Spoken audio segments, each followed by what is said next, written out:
오늘 저희들에게 주시는 말씀은 베드로전서 2장 9절 말씀입니다. 베드로전서 2장 9절 우리 한 절인데요. 우리 같이 큰 목소리로 함께 말씀을 보겠습니다. 2장 9절입니다. 시작.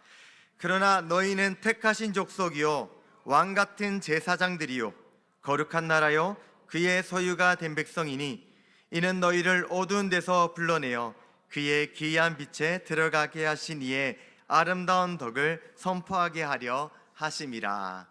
아멘. 민옥이 목사님이 부르신 하늘 소망이라는 찬양이 있습니다. 앞에 한번 가사를 띄워 주시겠습니까? 나 지금은 비록 땅을 벗하며 살지라도 내 영혼 저 하늘을 디디며 사네. 내 주님 계신 눈물 없는 곳 저 하늘에 숨겨둔 내 소망 있네. 주님 그 나라에 이를 때까지 순례의 걸음 멈추지 않으며 어떤 시련이 와도 나 두렵지 않네. 주와 함께 걷는 이 길에. 이 찬양은 우리 성도의 정체성이 무엇인지, 어떤 삶을 살아가야 되는지를 잘 표현해 주고 있는 것 같습니다. 우리는 이 땅을 벗하면서 살아가고 있지만 우리의 영혼은 하늘을 디디며 살아갑니다. 때때로 이 땅의 삶이 우리에게 참 힘들고 어렵게 느껴질 때가 많지만 언젠가 주님 계신 그 눈물 없는 곳에 우리가 가게 될 것을 기대하며 소망하며 우리는 오늘을 살아가지요. 오늘 본문인 이 베드로전서 이 성경은 성도들을 향해서 이 소망, 하늘 소망을 붙들고 살아라 전하는 편지 글입니다.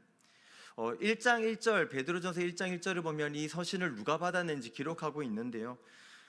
본도, 갈라디아, 갑바도기아, 아시아, 비두니아, 이 로마에 속해 있는 소아시아 지역에 흩어져 있는 성도들에게 쓴 편지가 바로 이 서신이죠. 그때 성도들의 삶이 어떠했을까를 엿볼 수 있는 분들이 계시는데요. 혹시 메시아닉 주라는 분 이름을 들어보셨습니까? 메시아닉 주는 지금 현재 민족적으로는 유대인이지만 예수 그리스도를 메시아로 고백하며 살아가는 사람들을 뜻합니다. 지금 이스라엘에 살고 있는 유태인들, 이분들은 예수님을 메시아로 인정하고 있지 않죠. 그래서 신약 성경도 성경으로 받아들이지 않습니다. 그들이 예수님을 메시아로 인정하고 받아들이는 그 순간 그들은 메시아를, 자기들이 지금까지 기다리던 구원자를 스스로 십자가에 못 박은 민족이 되기 때문이죠. 지금까지 이교도라고 외면했던 기독교를 받아들인다는 것은 자기의 신앙과 역사와 믿음의 근간, 이 모든 것들을 뒤흔들어 버리는 그런 일이 됩니다.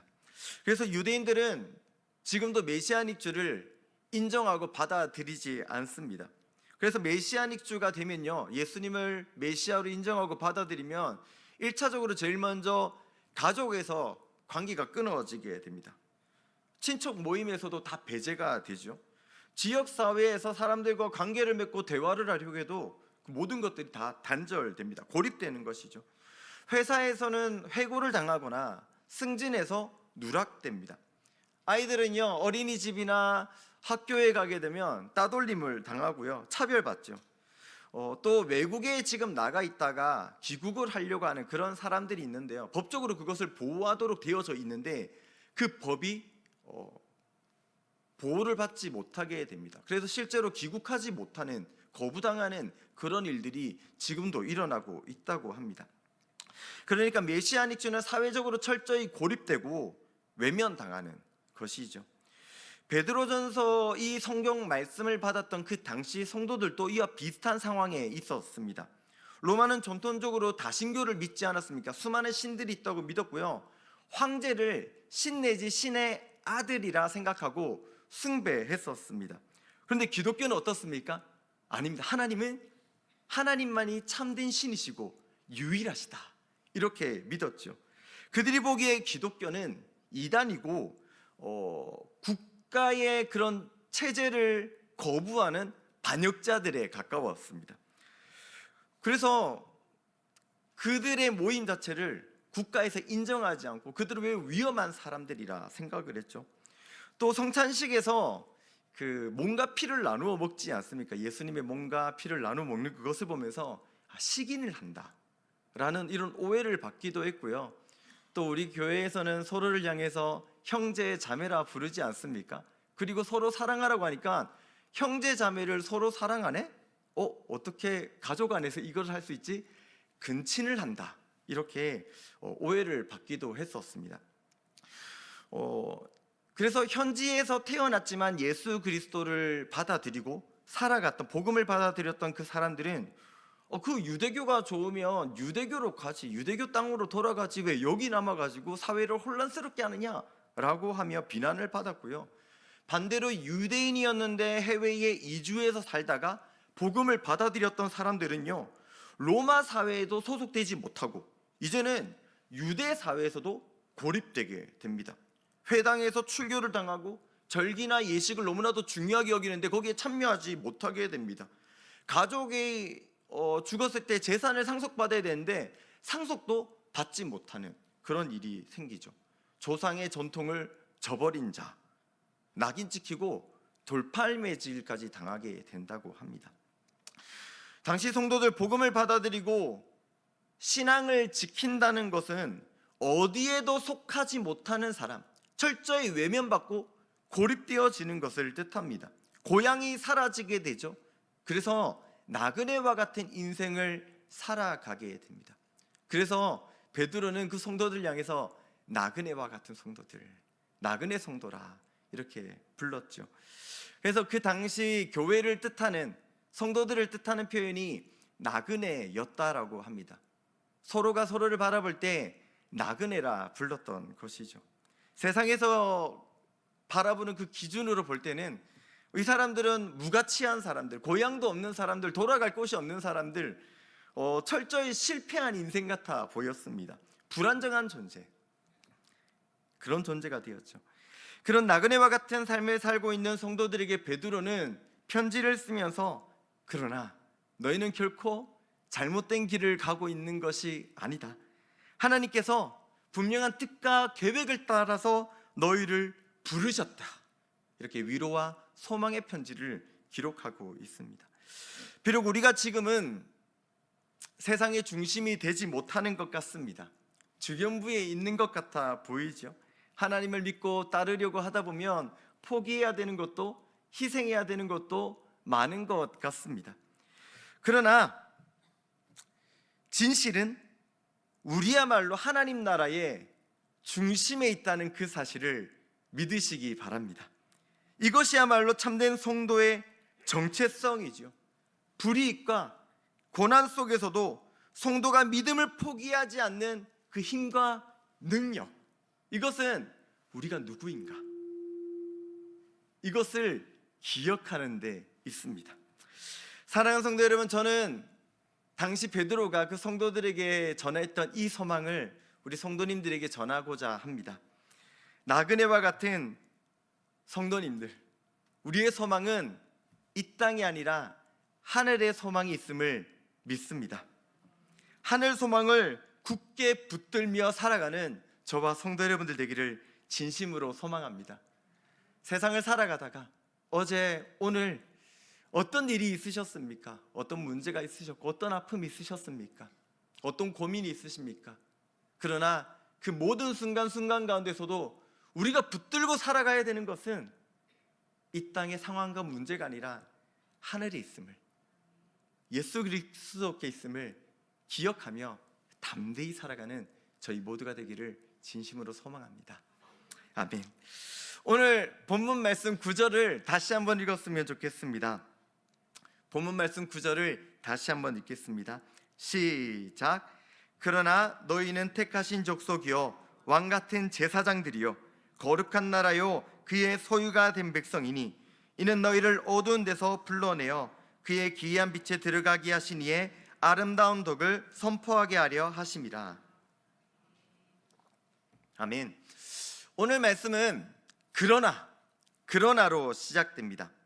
이 그러나라는 말은 너무나도 짧고 단순한 접속사이지만 이 단어는 성도의 정체성을 완전히 다른 방향으로 전환시키는 그런 단어입니다.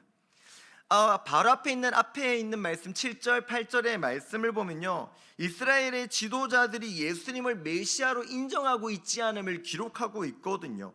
그들에게 예수님은 건축자들의 버린 그 돌이었고요, 그리고 복음은 부딪히는 돌, 넘어지게 하는 바위였습니다. 너무나도 불편한 존재였죠. 그런데 그분을 따르는 성도들은 오죽했겠습니까? 그래서 예수님은 말씀하십니다. 세상이 너희를 미워할 것이나 사실은 나를 먼저 미워했고 나를 따르는 너희는 덩달아서 미움받는 것이 당연하다, 이렇게 말씀하셨죠. 그런데 여기서 이 그러나, 9절의 그러나가 바로 그 모든 평가들을 뒤집어 엎어버리는 것입니다. 세상이 너희를 어떻게 규정하든 사실은 그것이 너희의 정체성이 아니다 라는 것이죠. 세상은 힘과 성공, 혈통, 전통으로 너희를 평가하고 규정하겠지만 하나님은 너희를 그렇게 규정하지 않는다. 우리야말로 하나님의 뜻과 계획 안에 부르심을 받은 하늘 소망을 품은 자들이다, 하나님의 백성이다, 하나님의 자녀다, 이렇게 기록하고 있는 것입니다. 그러므로 이 접속사 그러나는요, 우리의 정체성을 반전시키는 반전의 단어입니다. 세상은 너희를 버림받은 존재라고 규정할 때 그러나 너희는 하나님의 택하심을 받은 자다. 세상은 너희를 실패자라 말할 때 그러나 너희는 주 안에서 승리자다. 이것이 바로 하나님이 우리에게 선포하시는 복음입니다. 복음은요, 과거의 아픔, 슬픔, 세상의 모든 멸시를 끊어내고 새롭게 규정된 이름과 정체성, 우리에게 새로운 미래를 허락하는 능력이요, 그 시작이 되는 줄 믿습니다. 네, 맞습니다. 그렇다고 이렇게 우리가 그러나라는 이 정체성을 받는다고 우리의 상황과 환경이 특별히 바뀌진 않을 것입니다. 여전히 그 당시 성도들에게도 로마의 압박이 있었죠. 유대 사회의 배척이 여전했을 것입니다. 그러나 그 현실 가운데 이 그러나라는 접속사가 들어오자 그들의 세계가 전혀 다른 세계인 것처럼 느껴지고 살아가게 되는 것입니다. 존재의 의미가 바뀌게 되고요, 그들의 삶이 새로워집니다. 세상의 변두리에 있던 인생이 하나님의 구성 역사의 한가운데로, 중심으로 인도되었습니다. 사랑하는 성도 여러분, 하나님은 지금 우리에게도 동일하게 말씀하십니다. 그러나 세상이 우리에게 어떤 말을 하든지, 그러나 세상이 우리에게 어떤 평가를 하든지, 그러나 세상이 아니라 하나님이 우리에게 무엇이라 말씀하시는가, 어떻게 살아라 말씀하시는가, 거기에 귀를 기울이고 하나님이 우리에게 선포하신 그 정체성을 따라 살아가는 저와 성도 여러분들 되기를 삼위 하나님의 이름으로 축복합니다. 오늘 말씀은요, 이 그러나, 이 반전 이후에 성도가 어떤 정체성을 가지며 살아가야 되는지 이 네 가지를 가르치고 있습니다. 이 정체성은요, 우리가 스스로 쟁취해서 얻은 정체성이 아닙니다. 우리는 그것을 받을 자격이 없지만, 여전히 죄인이지만, 그럼에도 불구하고 하나님이 우리 가운데 허락하여 주신 정체성이죠. 그래서 이 정체성을 하나님이 우리에게 주셨다는 사실이 얼마나 감사한지 모릅니다. 만약에 우리가 그것을 쟁취했다면, 우리가 뭔가 노력해서 얻었다면, 우리가 부족하면 그것이 언제든지 박탈당할 수 있지 않겠습니까? 그런데 하나님이 우리가 그것을 받을 자격이 없지만 우리에게 그것을 허락하셨습니다. 그러므로 하나님이 그것을 허락하시는 한, 우리가 자격이 없더라도, 우리가 세상에서 어떤 평가를 받더라도 그 정체성은 절대 변하지 않는 깊이 새겨진 우리 성도의 정체성이 되는 줄 믿습니다. 우리 그러나 뒤에 이어오는 말씀을 함께 읽어보도록 하겠습니다. 그러나 뒤에 이어오는 말씀입니다. 시작. 너희는 택하신 족속이요 왕같은 제사장들이요 거룩한 나라요 그의 소유가 된 백성이니. 자, 우리 가슴에 손을 한번 얹어볼까요? 손을 얹고 스스로 이렇게 선언했으면 좋겠습니다. 나는 택하신 족속입니다. 네, 감사합니다. 제가 중등부 애들한테는 많이 시키는데 우리 성도님들 너무 잘 따르시는 것 같아서 너무너무 감사합니다. 그런데 이 고백이 참 너무나도 놀랍지 않습니까? 온 세상을 창조하신 창조주 하나님, 이 죄인들을 구원하신 구원자 하나님이 우리를 직접 택했다라고 선언하고 있습니다. 신이 택하신 분들이 바로 여기에 모두 앉아 계십니다. 얼마나 감사합니까? 지금 로마 사회에서는요, 너희는 어디에도 속하지 못한 자들이다, 누구도 너희를 선택하지 않았다라고 이야기를 합니다. 세상에도요, 금수저, 은수저 이런 얘기하지 않습니까? 우리는 태어나면서부터 어떤 수저를 가지고 태어났습니까? 그런데 하나님은요, 그게 아니다, 그거 아니야, 너희는 내가 택하였다, 너희는 복음의 수저를 가지고 태어났다, 믿음의 수저를 가지고 태어났다 라고 말씀하고 계십니다. 하나님은 우상을 섬기는 땅 갈대오르에서 아브라함을 택하시고, 아브라함이 사실 뭐 잘난 게 있었습니까? 특별한 게 없었지 않습니까? 그런데 하나님은 아브라함을 택하시고 그 아브라함을 통해서 민족을 일으키십니다. 열국의 믿음의 아비다가 믿음의 조상이 되게 하시고, 그를 통하여서 온 인류 가운데 하나님 나라를 세워나가는 그 초석을 삼으셨습니다. 하나님은 지금 아브라함을 부르신 것과 같이 지금 우리를 택하였다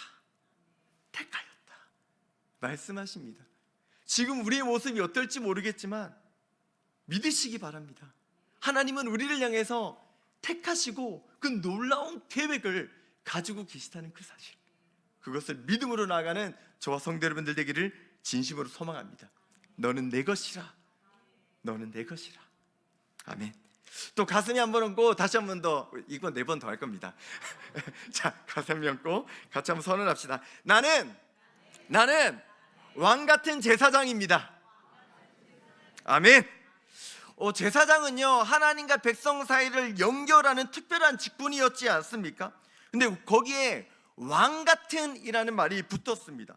왕은 그저 이 높은 자리에서 섬김을 받는 사람을 뜻하는 것이 아니라 하나님의 대리통치자, 하나님의 뜻과 계획을 대신해서 전하는 존재였죠. 그러니까 왕 같은 제사장은요, 하나님의 뜻을 따라서, 하나님의 계획을 따라서 죄인을, 성도를, 사람을 하나님께로 인도하는 자들입니다. 어둠 가운데 있는 자들을 빛 대신 예수 그리스도께로 인도하는 사명을 받은 자, 그들이 바로 왕 같은 제사장이죠. 이전에는 이 제사장은 특별히 부름을 받은 지파, 레위 지파, 아론의 자손에게만 주어졌지만 이제는 하나님이 우리에게 모두가 다 왕 같은 제사장이라 사명을 허락하셨습니다. 우리는 모두 그 사명을 받은 자, 사명자라는 사실을 기억하시기 바랍니다. 또 같이 한번 고백했으면 좋겠습니다. 우리는 거룩한 나라입니다. 거룩한 나라입니다. 아멘. 거룩은 구별되었다는 의미이죠. 이 구별됨은요, 로마 사회로 유대로부터 격리되었다라는 그런 의미가 아닙니다. 특별한 이유, 다른 가치, 다른 목적, 다른 방향을 가지고 살아가는 다른 공동체가 되었다라는 의미이죠. 로마는 말합니다. 황제와 제국의 영광을 위해 살아라고 말이죠. 세상은 말합니다. 너 자신을 위해 살아라, 너의 성공을 위하여 살아라, 좀 이기적으로 살아도 돼, 이렇게 이야기를 합니다. 그러나 성도는, 거룩한 나라는 다른 것을 구하는 사람입니다. 우리의 고향은 하나님 나라이고 우리는 하나님의 영광을 구하며 살아가는 자, 하나님의 영광을 구하며 하나님 나라의 뜻을 따라서 살아가는 다른 공동체가 된 줄 믿습니다. 우리는요, 정체성도 다르고 하는 언어도 다르고 행동도 다르고 결정도 다른 그런 공동체가 되었습니다. 우리의 목적과 이유가 다르니 우리가 추구하는 것도 다르게 된 것이죠. 우리는 다릅니다. 달라야 합니다. 다름으로 살아가는 저와 성도 여러분 되기를 진심으로 소망합니다. 아멘. 우리 마지막으로 한 번만 더 가슴에 손을 얹고 우리 마지막으로 고백합시다. 나는 하나님의 소유된 백성입니다. 나는 하나님의 소유된 백성입니다. 아멘. 우리는 하나님의 소유입니다. 아멘. 여기서 이 소유라는 단어는요, 값을 주고 산 특별한 보물, 너무나도 소중한 존재를 뜻하는 의미이죠. 베드로는 앞서 1장 18절 19절 말씀을 보면 너희가 알거니와 너희 조상이 물려준 헛된 행실에서 대속함을 받은 것은 은이나 금같이 없어질 것으로 산 것이 아니라고 얘기합니다. 은이나 금값이 아니라는 거죠. 오직 흠없고 점없는 어린 양 같은 그리스도의 보배로운 피값으로, 예수 그리스도의 피값으로, 독생하신 예수 그리스도의 피값으로 구속받았다, 이렇게 고백하고 있습니다. 이제 우리를 하나님은 보배로운 피값으로 산 존재다. 너희의 값어치는 예수 그리스도다, 이렇게 말씀하고 있습니다. 세상이 우리에게 뭐 어떤 말을 하든 우리의 이 값어치는 달라지지 않는 줄 믿습니다. 우리는 하나님의 소유가 되었습니다. 하나님은 독생하신 예수 그리스도를 내어 주기까지 우리를 사랑하시고 우리를 구원하고자 하셨습니다. 우리 한 영혼 한 영혼을 절대 내버려 둘 수 없어서 2000년 전에 우리를 위하여 독생하신 예수 그리스도를 내어주신 그 사건, 그것이 그저 그냥 우리 교회를 위한 것이라고만 그렇게 생각하는 것이 아니라 나를 위해서 했구나, 이것이 나를 위한 것이구나, 나를 이리 귀하게 여기시는구나, 믿음으로 받아들이시는 저와 성도 여러분 되었으면 좋겠습니다. 그렇게 귀하다, 사랑한다 말씀하시는 존재가 바로 우리 모든 성도님들이신 줄 믿습니다. 이 네 가지 정체성은요, 그저 이름이 아닙니다. 성도의 삶, 우리의 삶의 방향을, 이유와 목적을 재정립하는 선언이죠. 로마 사회는, 유대 사회는 성도들을 밀어내고 지금 세상은 예수 믿는 우리의 삶을 인정하지 않고 받아들이지 않는다고 할지라도, 비난하고 멸시한다고 할지라도 하나님은 우리를 이 꿈꾸는 교회에 부르셨습니다. 그리고 새로운 공동체로 우리를 부르셨죠. 우리는 이 사명을 가진 자입니다. 이 정체성을 가진 사람입니다. 다른 삶, 이 네 가지 정체성을 굳게 붙들고 나아가는 저와 성도 여러분들 되기를 소망합니다. 그렇다면 하나님은요, 우리에게 왜 이런 정체성과 이 사명을 허락하여 주셨을까요? 무엇을 위해? 그러나 너희는 택하신 족속이요 왕같은 제사장이요 거룩한 나라요 그의 소유된 백성이라 말씀하셨을까요? 이어지는 말씀, 이는부터 시작되는 그 말씀을 우리 같이 읽도록 하겠습니다. 시작.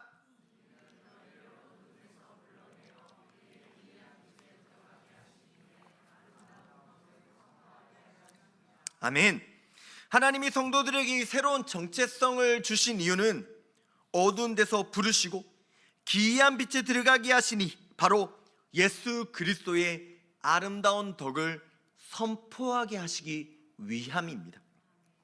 예수님의 아름다운 덕, 그것은요, 예수님이 어떤 분이신가, 예수님이 우리에게 어떤 일을 행하셨는가, 이것이죠. 예수님이 우리를 얼마나 사랑하시는지, 예수님이 그럼에도 불구하고 우리를 불쌍히 여기시고 자비와 긍휼을 어떻게 베풀어 주시는지, 사실은 우리의 삶의 모든 것들이 하나님의 은혜라는 그 사실, 무엇보다 죄와 사망으로 죽을 수밖에 없었던 이 죄인을 어둠과 사망에서 건지시고 빛으로 인도하신 그 구속 이야기까지, 하나님이 세상을 이처럼 사랑하사 독생자를 주셨으니 이는 그를 믿는 자마다 멸망하지 않고 영생을 얻게 하려 하심이라. 이 모든 것들이 바로 예수 그리스도의 아름다운 덕이고, 하나님은 우리를 이것을 전하라고, 선포하라고 우리에게 이 정체성을 주신 것입니다. 그래서 오늘 우리에게 말하는, 오늘 이 베드로 전서를 통해서 하나님이 우리에게 말하는 나그네와 같은 우리들의 삶은요, 그저 낯선 땅에서 버티고 견디며 사는 것이 아닙니다. 버티는 생존이 아니라 예수님의 아름다운 덕을 선포하고 전하는, 선교하는 삶, 그 삶을 살아라 말씀하시는 것이죠. 오늘 평소보다 성도님들이 많이 예배에 참석하지 못했습니다. 왜냐하면 지금 우리는 곳곳에 흩어져서 선교를 하고 있기 때문이죠. 동해, 인천 곳곳으로 펼쳐서 오늘 저녁에는 몽골에서 팀이 또 들어오기도 합니다. 우리는 그분들을 위하여서 같이 기도해야 됩니다. 하나님이 우리 가운데 허락하여 주신 그 선교의 사명을 잘 감당할 수 있도록, 우리가 그저 보내는 것으로만 만족하는 것이 아니라 보내는 자, 함께 기도하는 자가 되도록 우리는 같이 기도해야 됩니다. 그러나 우리가 오해하지 않았으면 좋겠습니다. 특별히 새로운 지역, 새로운 사람을 만나는 것만 선교라는 오해 말이죠. 오늘 우리가 살아가는 하루하루가 선교하는 삶이 되어야 됩니다. 우리가 딛는 그 땅이 선교지가 되어야 됩니다. 우리가 만나는 그 사람 한 명 한 명이 선교의 대상이 되어야 됩니다. 하나님이 우리를 이 땅에 보내시고 우리에게 먼저 복음을 주신 이유는 이 복음을 전하라고, 아름다운 덕을 허락하신 그 이유는 그 아름다운 덕을 나누고 전하라고 이 땅 가운데 보내셨습니다.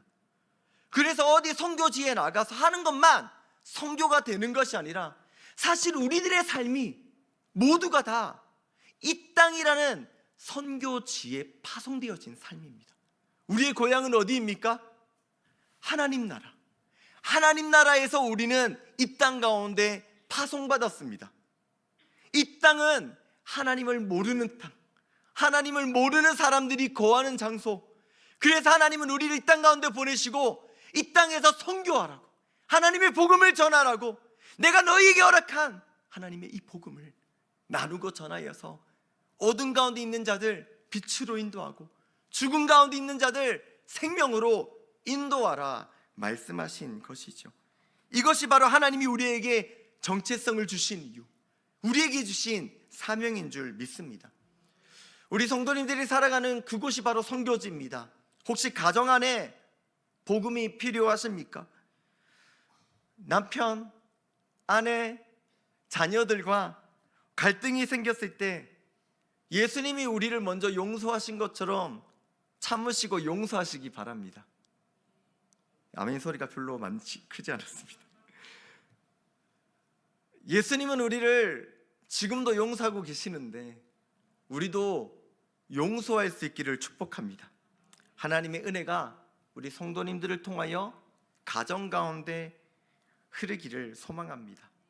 우리의 작은 말과 행동이 복음의 통로입니다. 혹시 우리 친구들 학교에 소외된 친구들 있습니까? 그 친구들을 품어주시기 바랍니다. 먼저 다가가서 말을 붙여주시고 초코우유라도 하나 사다 주고, 혹시 만약에 돈이 없으면 저한테 얘기하십시오. 네, 줄게요. 그렇게 해서 혹여나 우리 친구들이 불이익을 당한다면, 아, 내가 예수 그리스도를 믿는 자의 삶을 사는구나, 담대해지시기 바랍니다. 정직하게 공부하는 것, 따뜻한 말로 친구를 대하며 위로하고 격려하는 것, 이 모든 것들이 전도입니다. 우리 성도님들 직장에서 일하실 때 성실하게 일하시는 것도 전도입니다. 선교입니다. 남을 속이지 않고 거짓된 이익을 구하지 않고 신앙의 가치를 선택하는 것, 치열한 경쟁 속에서 양심과 믿음을 지키는 그 모습, 그것이 바로 아름다운 덕을 선포하는 삶인 줄 믿습니다. 우리 그런 삶 살아갑시다. 특별하게 우리가 전도지를 나눠주는 것이 전도, 그것만 전도인 것은 아니지 않습니까? 하나님은 우리에게 그것을 요구하십니다. 그것을 하라 말씀하십니다. 아마 우리는 오늘도 내일도 우리가 그런 삶을 살려고 노력해도 아마 우리들의 삶이 그렇게 드라마틱하게 바뀌지 않을 것 같습니다. 아마 세상은 여전히 우리를 배척하고 오해하고 우리를 비난하겠죠. 성도님들이 지금 가지고 있는 이 고민들, 이 생각들이 당장 변화되지 않을 수도 있습니다. 우리를 지치게 만들겠죠. 믿음으로 살아야지 결단했지만 금방 또 지치고 잘 안 되네 이렇게 생각하게 되겠죠. 우리 다음 세대 친구들이 수련회를 했습니다. 수련회 때 결단했겠죠. 그 결단 얼마나 갔습니까? 그날 저녁 엄마랑 싸우면서 다 날아가지 않았습니까? 그러나 하나님은 우리의 정체성을 다르다라고 말씀하십니다. 그리고 그 정체성을 지킬 수 있도록 내가 너희와 함께하겠다 약속하셨습니다. 볼지어다 내가 세상 끝날까지 너희와 항상 함께 있을지어다. 하나님이 우리 가운데 약속하셨습니다. 소망을 품었지만 지쳐 쓰러진 우리들, 이 정체성을 깨달았지만 실패한 우리들, 사명을 가지고 나아가려고 노력했지만 또 넘어진 우리들, 그런 우리에게 하나님이 내가 너희와 함께하겠다 말씀하십니다. 그 예수님의 약속을 기억하며 나그네의 삶, 성교의 삶을 살아가는 저와 성도 여러분들 되기를 진심으로 소망합니다. 마지막입니다. 우리 한 번만 더 우리 같이 고백했으면 좋겠습니다. 가슴에 손을 얹고, 이거 안 하려고 했는데 이 고등부 친구들이 손을 얹어가지고 해야 될 것 같습니다. 가슴에 손을 얹고 우리 마지막으로 함께 이렇게 고백합시다. 선언합시다. 하나님, 제가 선교사입니다. 가정에서, 학교에서, 직장에서 무슨 일이 있든, 누구를 만나든, 어디를 가든 내가 선교사입니다. 이 선교사의 삶을 살아가는 저와 성도들 되기를 삼위 하나님의 이름으로 축복합니다. 아멘.